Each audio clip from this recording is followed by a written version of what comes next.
Nyamje Khenpo Sodargye mi jang zoner monum Khenpo ngam Pakara Dharma Zanto Shermer Dor Tomba Teje Janla Kishams Nijer was Zergi Jangamsa Jawar Teji Shernami Larman Jimmy Panzo Jala Sorande won't get Toban Power Shinjirlo. The supreme, profound, and wondrous Dharma is difficult to encounter even in millions of eons. Now that we have the chance to hear and receive it, may we realize the Tathagata's true meaning. In order to liberate all sentient beings, please give rise to the supreme bodhicitta.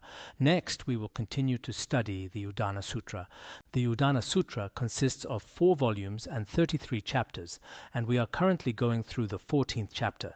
We covered some of the content earlier, so we should be on the 14th chapter now.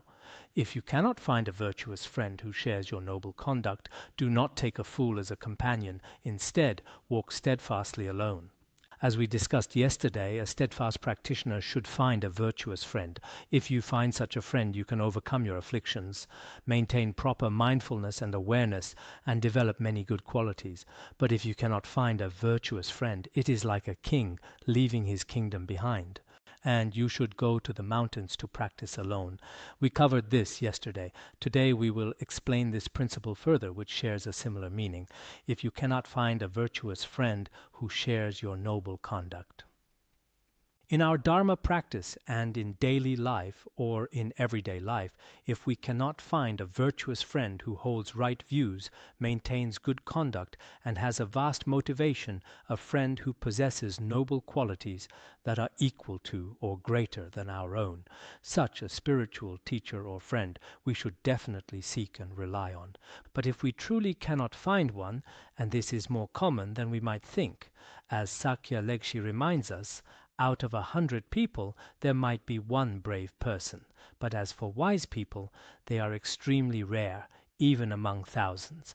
Furthermore, among these wise people, some only know how to talk, while in reality, within their own minds, they lack genuine qualities. Therefore, meeting a good spiritual teacher or a good Dharma companion is truly very rare. It is not that simple. You might not find one even if you try. Just as worldly people today often struggle and feel deeply distressed when they cannot find a partner, the same applies here. Relying on an excellent spiritual teacher or an excellent Dharma companion is not that simple.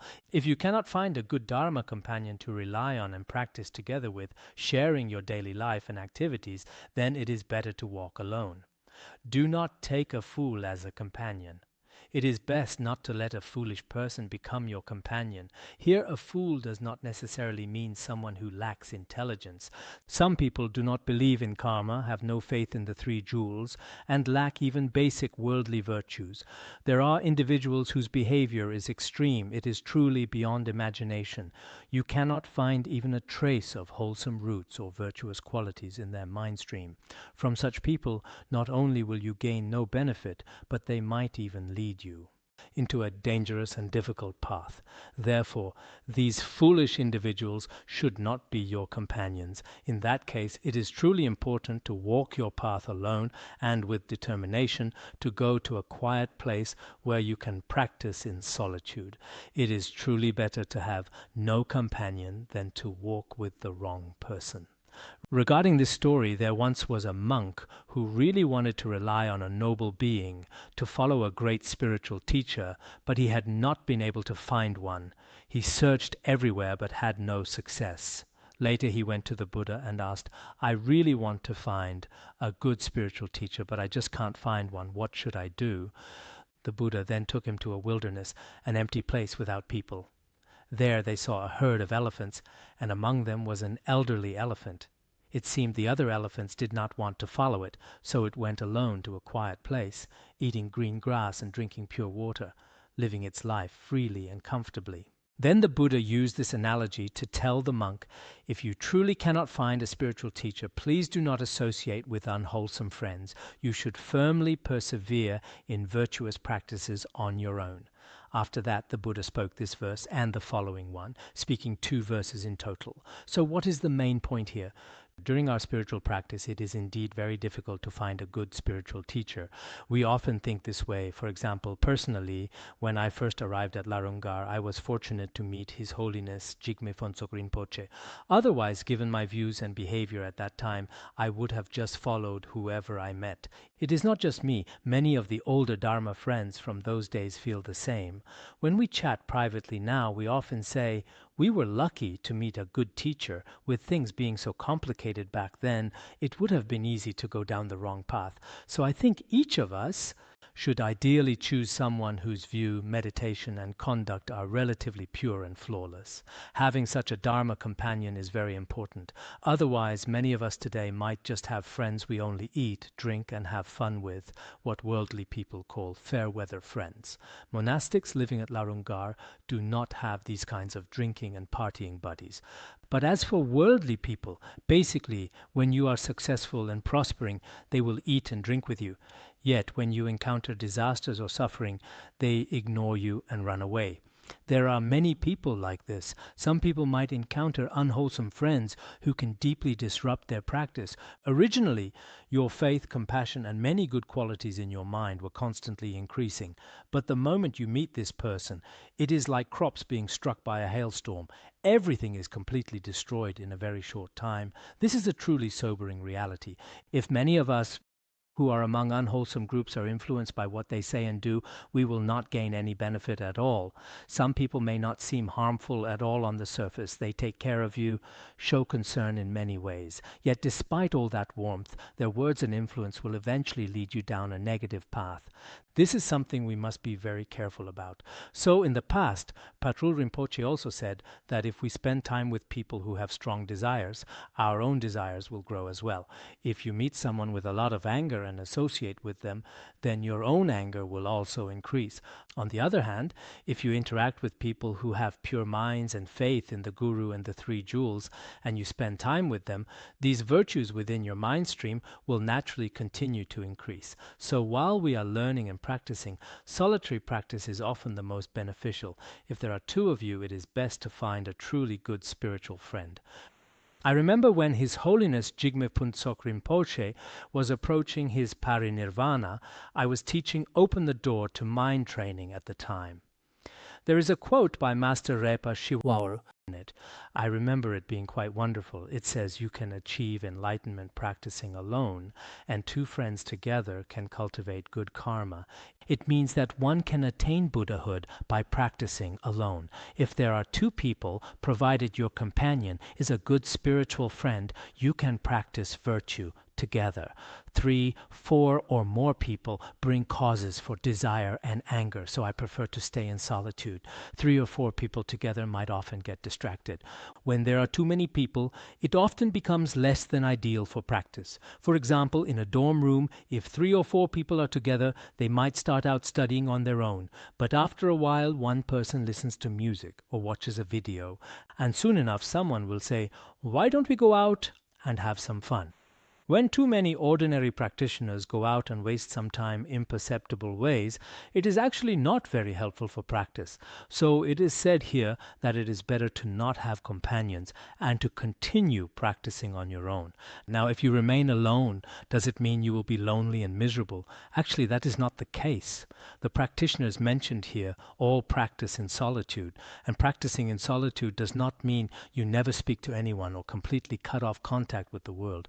You can interact with others when necessary, but spending time alone, meditating, chanting mantras, reciting sutras, and reading can be very beneficial. Our lives should be disciplined. Among us Buddhists today, some used to spend their days and nights in unhealthy social settings, drifting aimlessly through life. But after they started learning Buddhism, many of them stopped wasting their lives by just eating and drinking with others every day. At a certain point, they learn to manage their own time and adjust their own mind. Even some celebrities in the secular world are like this. Their lives in the entertainment industry can be quite complicated. But some individuals who maintain mindfulness and awareness will eventually reach a point where they simply stop going to places they shouldn't go, or they might choose to walk away at a certain time. In the beginning, many of their peers might not understand them, but later on, looking at their conduct and the way they carry themselves, they are still quite outstanding in every aspect. So as human beings, we need to have our own inner motivation. It is not about others telling you to stop being distracted or to stop watching certain things.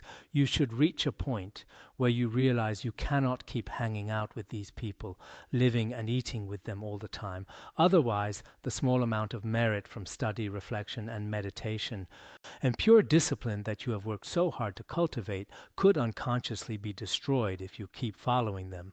If that happens, it would be a great pity and truly regrettable. Therefore, you should rely on the teachings and observe your own mind. In this kind of practice is very important.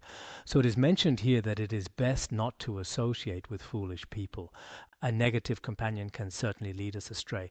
And in this information age, I think when many people look at their phones, the information they receive can be even more damaging than the influence of a regular person. For example, if someone spends all day consuming unwholesome content, big data will only push more of the same to them. It feeds you whatever you like. If you are into horse racing, it will keep feeding you horse racing content.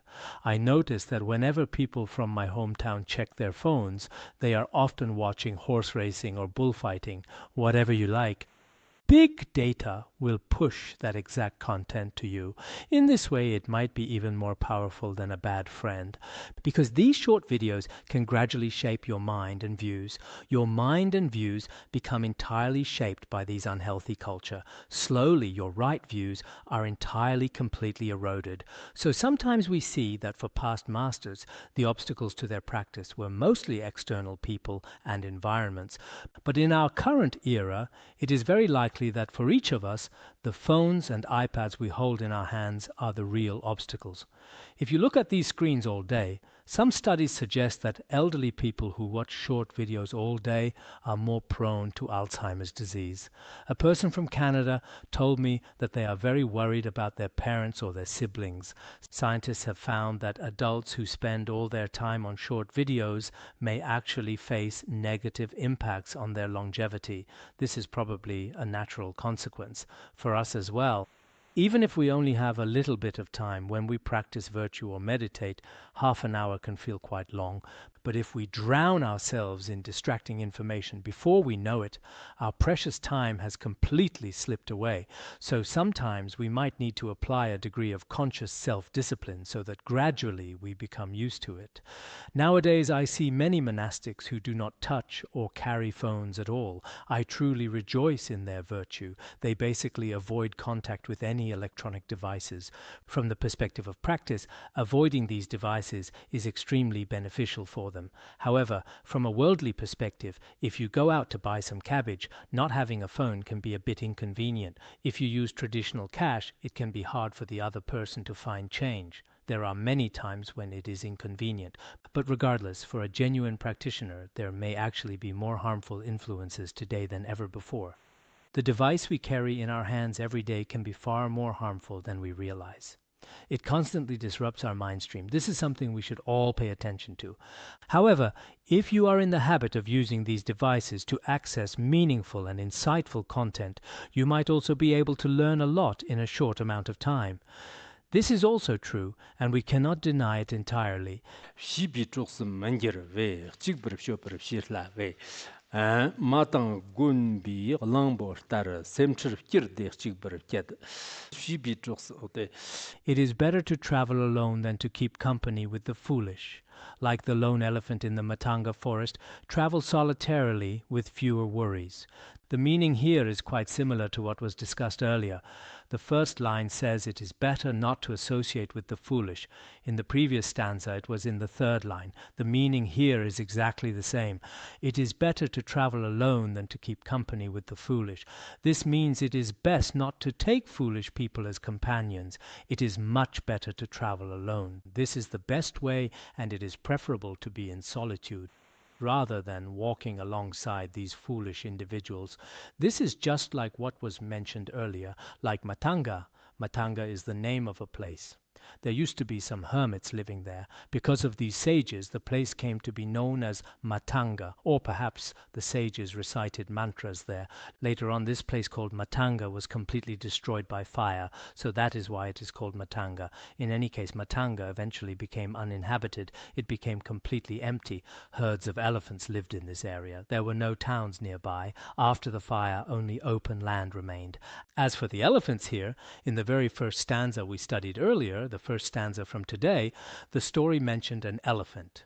When the time was right, this elephant would naturally leave its herd and go live on its own. In exactly the same way, we should rather avoid interacting with those whose view, meditation, and conduct do not align with ours. We should remain in solitude, just like the elephant in Matanga, practicing all on our own. By doing so, we can walk alone with fewer sorrows. It will reduce a lot of our pain and worries, because if we encounter a bad friend or an unwholesome person, we end up paying a high price. You truly end up draining your energy, caught in inner exhaustion that is genuinely troublesome. Among people today, even a single good person can bring immense benefit to many. I think it is in Treatise on the Great Perfection of Wisdom, right? Treatise on the Great Perfection of Wisdom says that even though the Buddha was just one person, he benefited countless sentient beings. As just one person, when the Buddha was born in India back then, he was only one person. Yet countless beings received immense benefit from him. I think the Treatise on the Great Perfection of Wisdom says something similar. On the other hand, even though an evil person in the world is just one person, they can harm a great number of people. These types of negative individuals can probably be found in any group. So when we are practicing virtuous deeds, if we can stay away from such bad friends, it actually feels very relaxing. You will have a lot of time left over, and you will eliminate those low-quality interactions. With some social circles nowadays, it seems that if you associate with them, you have to do many things against your will. People in the world today often say they have to talk to someone, they have to eat together, they have to be together, and they have to do this and that. It is indeed true. It seems that when you are with some unwholesome people, your mind stream does not gain any benefit at all. But perhaps out of social obligation or due to certain traditions or the constraints of certain rules, you end up staying with these negative people. You are forced to talk to them and eat with them. You have to attend meetings with them and listen to them. There are so many things you are forced to do. Therefore, it is much better to be like the elephant leaving the herd and to walk away on your own. This is a truly wonderful thing. Your state of mind will be much more at ease as well. And just like the elephant, you should leave proactively. You shouldn't wait to be forced out. There is a difference between leaving proactively and being forced out. If you are forced out, it means you did not want to leave the group, but others pushed you out. It is like how some people in chat groups today are kicked out by others or placed on a blacklist. But our practice shouldn't be like that. Leaving proactively means you willingly leave these external groups yourself so you can focus properly on your practice. By letting go in this way, a lot of inner exhaustion will naturally disappear. Therefore, we need to head towards the road less traveled. In the secular world, taking monastic vows is something most people are unwilling to do. Yet for those who choose this, it can be a truly meaningful way of life. The same applies to practicing in solitude in the mountains. Many people prefer city life and are unwilling to do so. However, if you choose this way of life, it is also an excellent choice. So, in our secular world, what do we truly need? We need to cultivate a peaceful way of life. This kind of peaceful conduct is praised by both humans and heavenly beings. It is better to keep to virtue alone than to associate with the foolish. This is similar to what is taught in Chuyao Jing, Udāna. It means that it is better to maintain virtuous conduct rather than accompanying or associating with foolish people. You should not walk hand in hand with them. We should not be willing to do that. So we should reflect on our own behavior. In the future, when you encounter unwholesome people who truly negatively impact your views, meditation, and conduct, you should try your best to tactfully or skillfully bypass them and maintain your distance. This is very important. The Buddha also taught in the sutras that by dwelling in a solitary place, a monk gains 7 kinds of benefits or something similar. For instance, contentment with few desires, a pure mind, and respect from worldly people, among many others. I remember that Sutra of the Right Mindfulness of Dharma also mentions many of these benefits. Therefore, it is better for us to walk alone. Middle-length discourses also says, walk alone and do no evil like an elephant alone in the wild. Just as we discussed earlier, it is perfectly fine to walk alone. You do not need to associate with those unwholesome people. Walking alone in virtue is superior. Do not gather with the wicked. Practicing by yourself is the best way.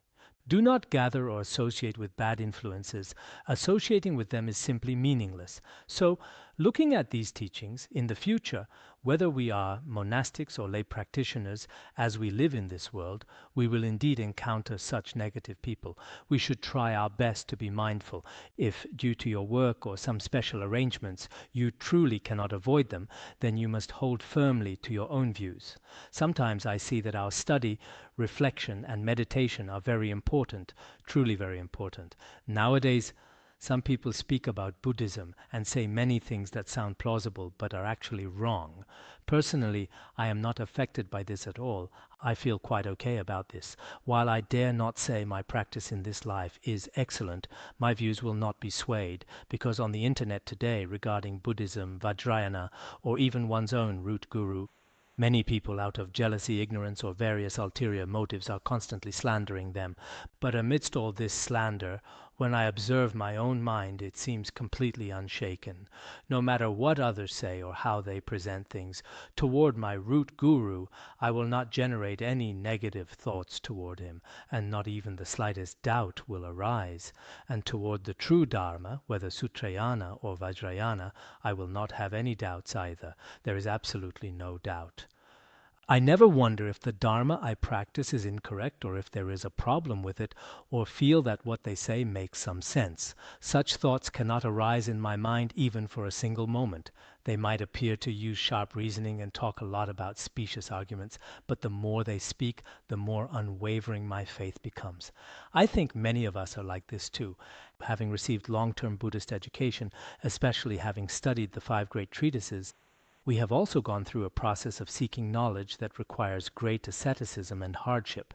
It is not just about spending a few years there. It is not like that at all. We have engaged in serious study, reflection, and meditation. Ultimately, our views become extremely stable. They will not be swayed by the slightest breeze from others. We will not just blindly follow what others say. So I feel this is also very important. Do not be led astray by unwholesome friends, nor defiled by wrong views, nor swayed by negative environments. However, a bad environment can still have a slight impact. For example, in some cities, you might wake up in the morning feeling groggy, and when you pray to the guru before sleeping at night, the feeling is not as vivid as it is within the pure solitary places of Tibet. You do feel a slight difference. The environment is indeed hard to change. In all aspects, we should all carefully observe this.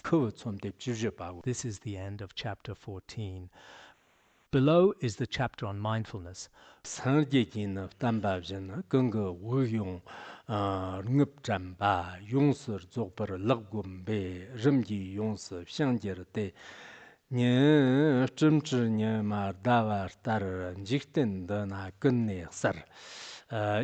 follows the Buddha's guidance and practices mindfulness of breath, perfecting the practice of mindfulness, will gradually attain purity.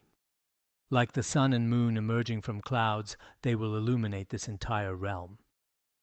The mindfulness mentioned here is mainly about what we call mindfulness and vigilance in Bodhikaravatara. It carries a bit of that meaning, but here it primarily refers to the meditation practice, similar to many practices in the Theravada tradition. These include, for example, the 4 foundations of mindfulness and other methods for cultivating mindfulness. It is quite similar to those. The Theravada tradition places great importance on this practice. So what is taught here? It centers on the mindfulness of breathing that the Buddha taught at that time. At first, many disciples did not quite understand it. Later, the Buddha used the following teachings to explain it clearly. This is the main context. So, what does it mean? Whoever follows the Buddha's guidance and practices mindfulness of breath, the practices of meditation, concentration practice, and mindfulness of breathing are highly valued by the Theravada tradition. Nowadays in the West, many institutions, including universities and corporations, also place great emphasis on mindfulness of breathing. Even in the secular world today, people practice various types of yoga. Yoga works in a similar way. They may not involve particularly profound teachings. They promote physical well-being and foster mental clarity. It is such a method. When engaging in this practice, we must rely on the teachings given by the Buddha. Otherwise, if we rely on the methods taught by non-Buddhist schools, our practice may not reach perfection because they hold the 4 inverted perceptions. Buddhism teaches the views of non-self, impermanence, and so on. These are extremely important while practicing mindfulness of breath. Therefore, when we practice, we should rely on the very instructions personally taught by the Buddha. Who are the practitioners, or who can practice this? Well, lay people can practice it, and monastics can practice it too. The heart of this practice is simple, following the natural rhythm of the breath, breathing in and breathing out. Regarding this energy and breath, we generally speak of wind first. Wind is relatively coarse, and then comes energy. The more subtle level is the breath. So this is the Buddha's method of inhalation and exhalation. During this process of practice, to perfect the practice of mindfulness, your mind should abide in a fully purified state. Do not lose mindfulness. Keep your mind aware. As you are practicing, you practice continuously and gradually. This practice is not a one-time event. You gradually, step by step, attain purity. The Buddha also mentioned in Nirvana Sūtra that the Buddha's teachings are generally not based on sudden realization alone. They should be practiced gradually, like climbing a staircase. So here it says you gradually attain purity. Regarding this breathing practice, the commentaries seem to outline several stages. The first is counting, then following and resting. There are also the stages of insight, returning and purifying. This means that when breathing, generally speaking, you start by inhaling the air, then you exhale, inhaling and exhaling, or breathing. You breathe the air in and you breathe it out. And you need to count this. 1, 2, 3, 4, 5, 6, 7, 8, 9, 10. Usually 10 breaths make up one cycle. In some breath meditation practices, you count once when inhaling and count again when exhaling, like 1, 2, 1, 2. However, many meditators believe that this method is incorrect. It is better to count one complete cycle of inhalation and exhalation as a single breath. You primarily count during the exhalation. You do not need to count when inhaling. So when you breathe out, you count 1. Then you breathe in and breathe out again. You count each time you exhale, like this, 1, 2, 3, 4. But when engaging in this breath meditation, you should not count aloud with a loud voice, as this will disrupt your practice. Do it softly and gently. While keeping your mind focused on the breath, you softly count at the same time. When you reach 10, you start over again. You don't just stop at 10. Generally, many breathing techniques in the Theravada tradition today follow this exact pattern. We might not see this explicitly in Tibetan Buddhist practices, but it is very common in the Theravada tradition. Some other great masters also teach this way. They must possess profound pith instructions regarding this practice. So in this way, when we count to 10, we start over from 1. This stage is what we call counting. As for following, your mind focuses back and forth following the breath. Then comes resting. When you reach 10, or when you feel tired, or if you find your mind struggles to keep up at times, you should gently pause and let the mind settle. Regarding insight, the movement of the mind follows its own nature. It is not about focusing on a physical object outside. It should be the mind's own self-knowing, self-luminous characteristic. You simply follow this characteristic. Sometimes the mind can return to its source, and ultimately it reaches a state of purity. So throughout this whole process, this mindfulness of breath involves such a progressive path of practice. The Theravada tradition places great emphasis on this.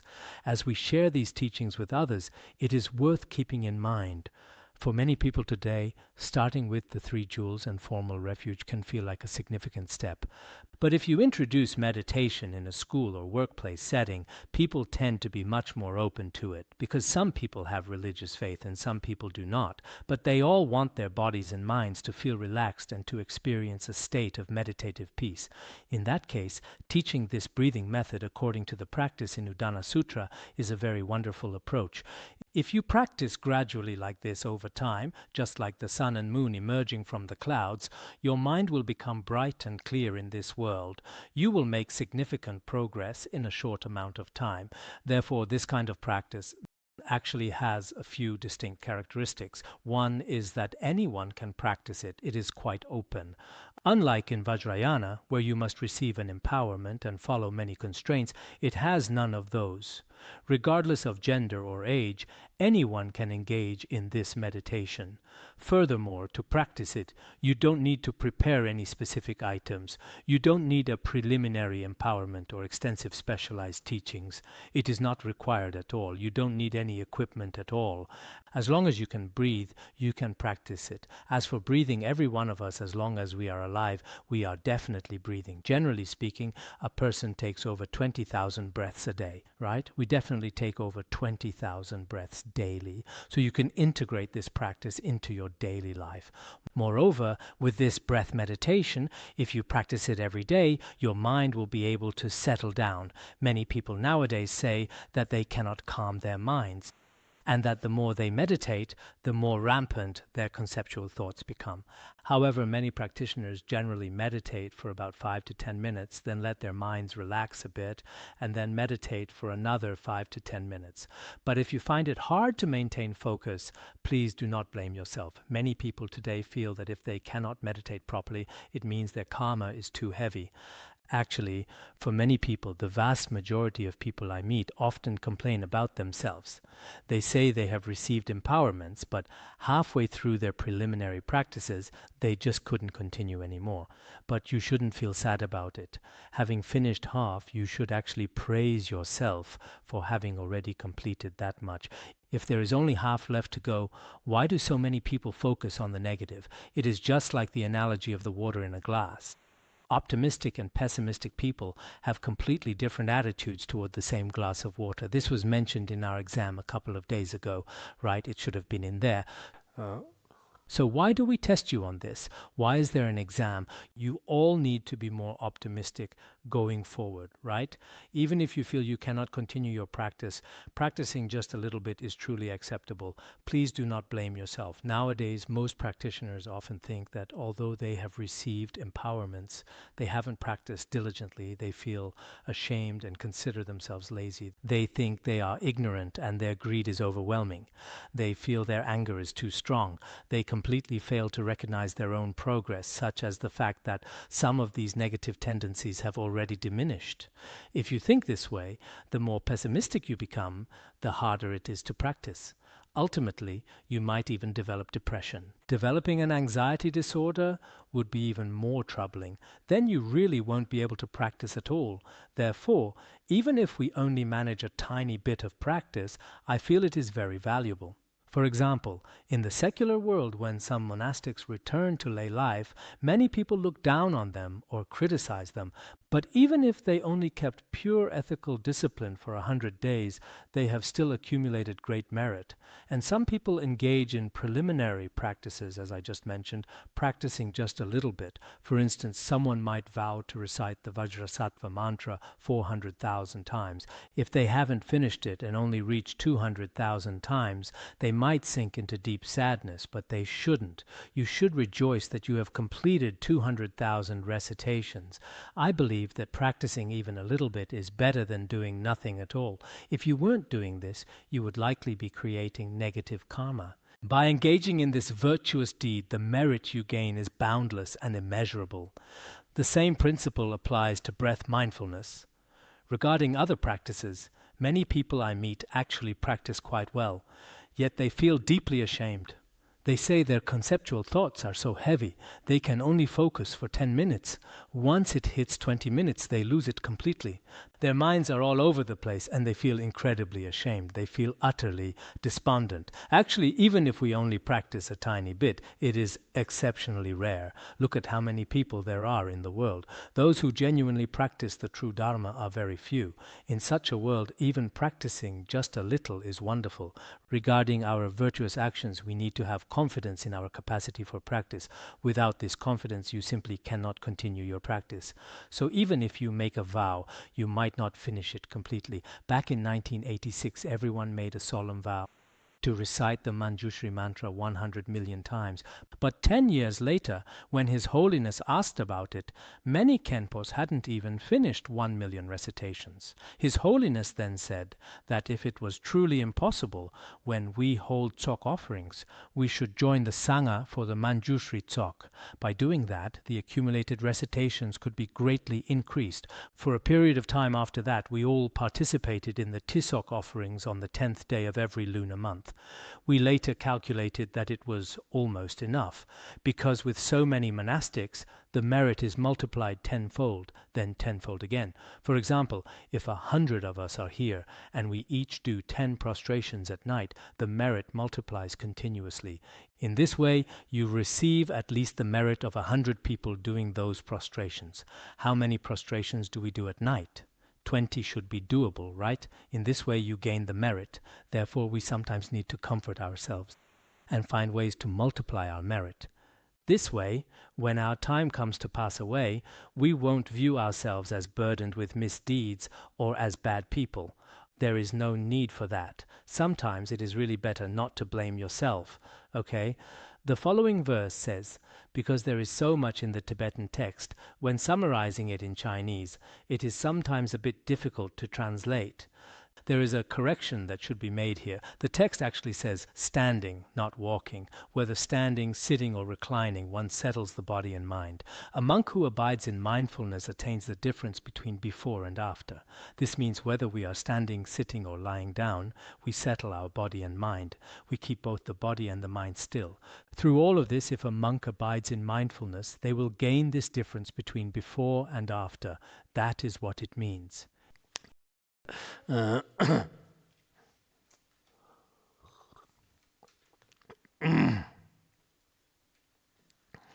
Here, practicing mindfulness and meditation doesn't mean you absolutely have to be seated. Actually, you can observe your breath while standing. That is perfectly fine too. Or you can do it while seated, using the 7-point posture of Vairochana, the full lotus posture, or the half lotus posture. All of these are fine. Some people simply cannot sit in the full lotus posture. It causes them leg pain and great suffering. If it is truly impossible, the half lotus posture is perfectly acceptable. Some people can even practice mindfulness of breathing while lying down, whether sleeping at night or taking a nap during the day. You can do it then too. You can observe your breath while lying down. Here it primarily refers to breath meditation.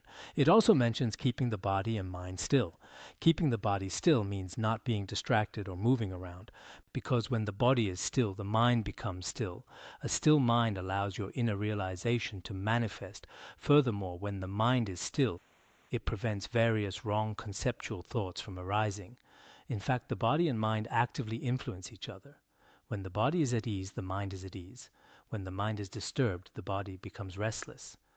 If the mind can settle down, once it is calm, the body will naturally remain still. If the body is still, the mind will be still as well.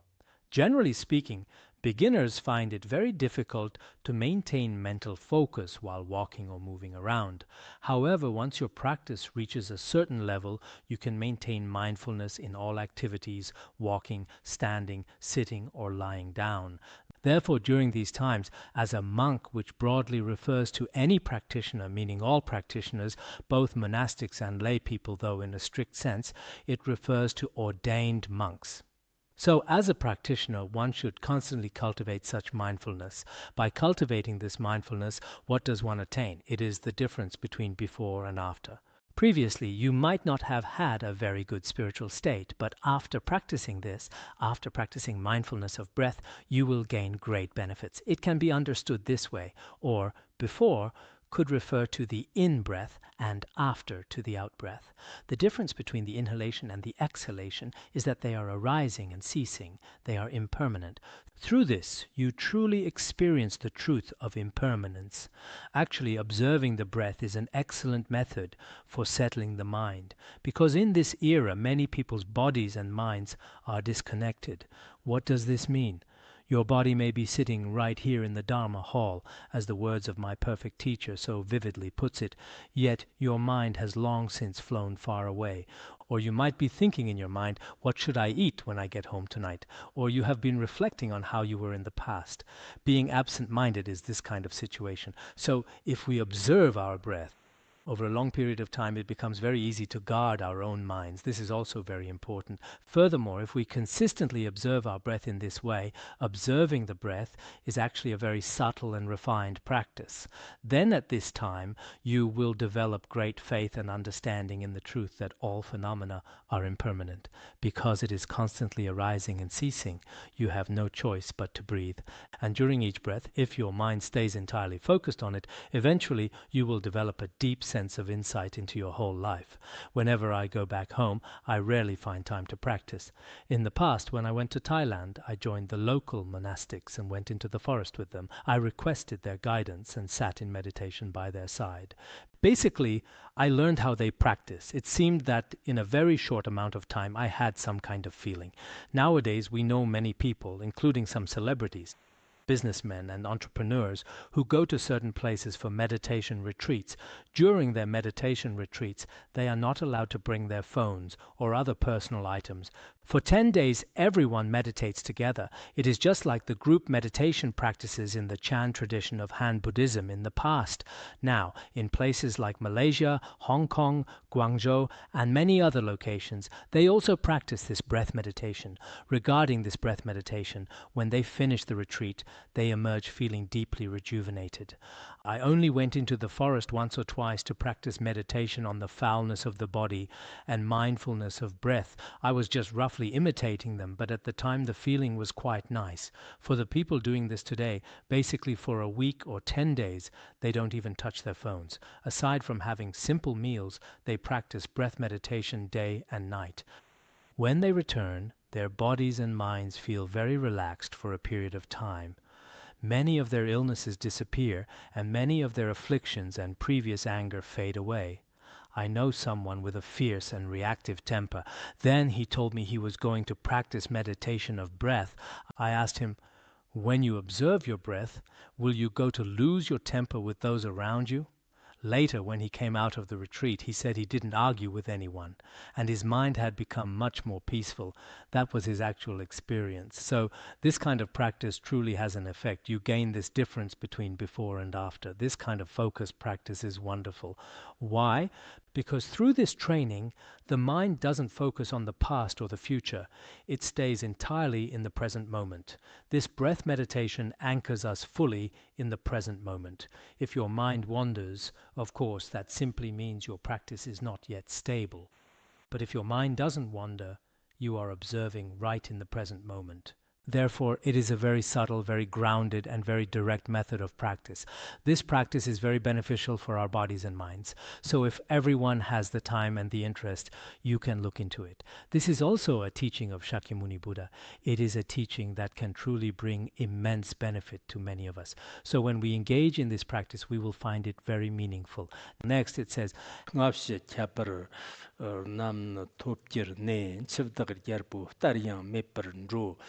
Lirtuk Tramba Niver Jerne Rugber Tiemche Trignov Damshe de Ganzir Tagtum Nyambran Joshe Pa Devdak Niti Nyangan de Parto Having attained this transformation, the Lord of Death is seen no more.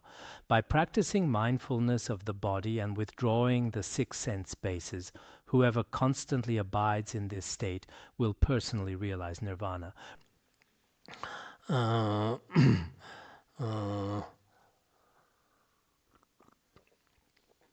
Regarding this stanza, there seems to be a story in the commentary. It is said that a monk was reflecting in a solitary place, contemplating the true nature of nirvana.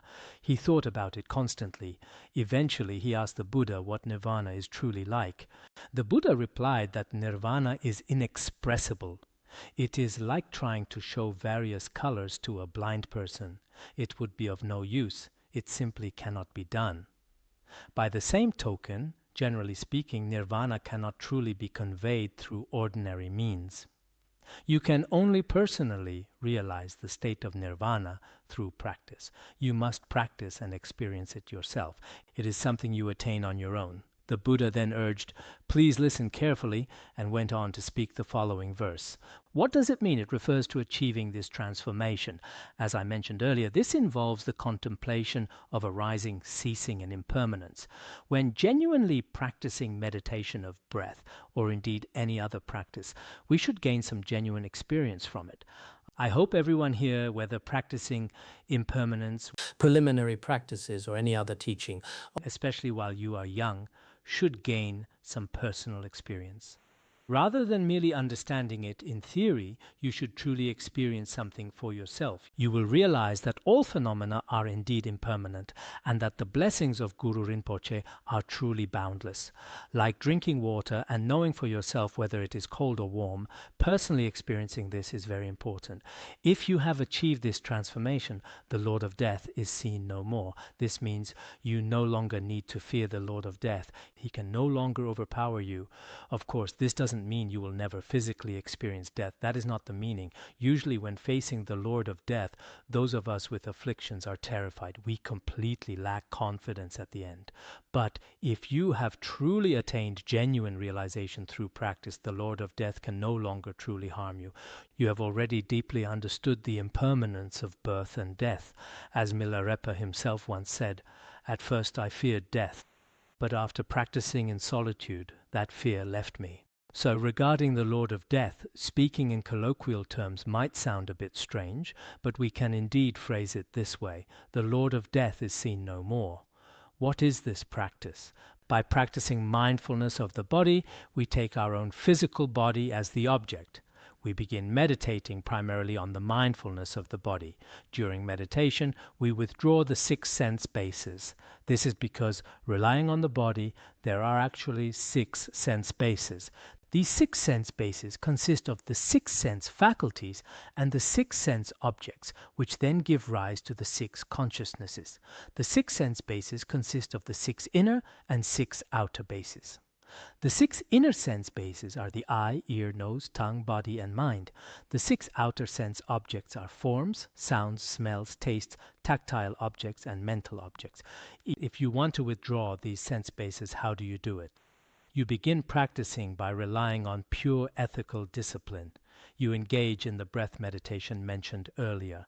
When practicing in this way, while normally our 6 sense bases are directed outward toward form, sound, smell, taste, touch, and mental objects, when we practice meditation of breath, they are entirely drawn inward rather than scattering abroad. They remain entirely within mindfulness and clear awareness, never straying into distraction. This also depends on pure discipline and guarding the sense faculties. Guarding the sense faculties and keeping pure discipline are very important. For someone who does not observe discipline, these practices are quite difficult. As we know, whether it is the Pratimoksha vows or the Bodhisattva vows, if a person does not guard them at all and leaves the sense doors unguarded, spiritual practice becomes basically impossible. We see that many genuine practitioners maintain a certain level of discipline. So then, whoever constantly abides in this state, whoever continually abides in this way, will personally realize nirvana. They will ultimately realize nirvana themselves. Personal realization of nirvana means you experience it yourself. It is not a matter of someone else telling you how it should be, and you merely think, yes, that sounds about right. No, the personal realization mentioned here actually means that you yourself have genuinely experienced its profound meaning. This is nirvana, because regarding nirvana, some people think it means being dead or passing away. Others think that the most joyful thing is called nirvana. In fact, neither is correct. The true nirvana means that you have thoroughly penetrated the inconceivable nature of your own mind. This is genuine personal realization. So as for personal realization, there are several ways to attain it. In the beginning, for example, you can rely on the Guru's teachings, rely on reading excellent Dharma books, and pray. You can realize it through many avenues. So personal realization here means realizing it yourself. Realizing it yourself is truly important, because in Buddhism there are many things that require personal realization. The Buddha has already taught us, but whether we can actually realize it ourselves is hard to say. Some people have a relatively high level of personal realization. Others are incredibly eloquent. When they speak, they sound like they are not just arhats, but perhaps even bodhisattvas of the first bhumi or above. But in reality, they haven't realized anything at all. They are simply good at saying impressive sounding things. However, some people are not only eloquent, but genuinely possess inner realization in their own mind stream. Such cases are also quite common. Therefore, preventing the five sense faculties from scattering outward is very important. Sūtra of the Compendium of all Dharmas also states that if a person's mind attains tranquility, their sense faculties will not scatter. Moreover, this person is certain to attain enlightenment. So this is the ultimate bliss, and this is what we call true happiness. Therefore, when we are here, we should practice by knowing what to adopt and what to abandon. We should aim to personally realize nirvana. Whoever constantly abides in this state will personally realize nirvana. This nirvana, as explained in the Ornament of Clear Realization, possesses many levels, but regardless, having at least a little bit of spiritual realization yourself is very important. Sometimes I review or listen to the recordings of His Holiness Jigme Phuntsok Rinpoche. Recently I heard a recording of His Holiness from 1986 in UK, where he spontaneously sang the realization song composed by National Master Chankya. His Holiness must have known it by heart. He sang the whole thing from memory with a truly beautiful melody. Furthermore, His Holiness used to teach this at our academy. Today I specifically went to look for Mipham Rinpoche's commentary. Though I had read it before, I have forgotten a lot. I briefly looked through it, thinking that perhaps I might translate it in the future. Mipham Rinpoche mentioned that National Master Chankya was a first Bhumi Bodhisattva. So regarding personally realizing nirvana, some might look like ordinary people. But reading the biography of National Master Chankya is like reading the biography of Guru Rinpoche. It is filled with all kinds of extraordinary events. Seeing the treatises written by a bodhisattva of the first bhumi is a truly profound and fascinating experience. Therefore, as for ourselves, even if we cannot be like His Holiness Jigme Phuntsok Rinpoche, we should at least strive to become good practitioners, or we should become someone who genuinely has altruism in their mind stream. At that point, we will no longer need to chase after fame, wealth, or profit. Indeed, we won't need to seek anything at all. Many noble qualities will naturally manifest. Therefore, everyone should practice earnestly. When you have time, reflect inwardly and see if you can recognize your own mind, and whether your heart can become a little more gentle and disciplined. Sometimes when we are with those monastics from the Theravada tradition, we truly feel that they are very peaceful. When we attended the World Youth Buddhist Symposium in the past, it seemed that many monks from Tibetan and Han Buddhism, when grouped together with those from the Theravada tradition, found the Theravada practitioners to be much more serene. So we also tried to appear peaceful. Once a senior Theravada monk sat beside me as we listened to the speeches at the symposium. There were many college students there. Some were laughing and some were taking photos, but that Theravada master remained completely motionless. Later on, I tried to act just like him. I would glance at him and pretend to be still, as if I were just like the Theravada practitioners. But I was only pretending, while he was truly unwavering. Sometimes, perhaps, if a person has practiced since childhood, their mind naturally attains peace. This is state that we can all strive to taste for ourselves. All right, we will conclude our teaching for today.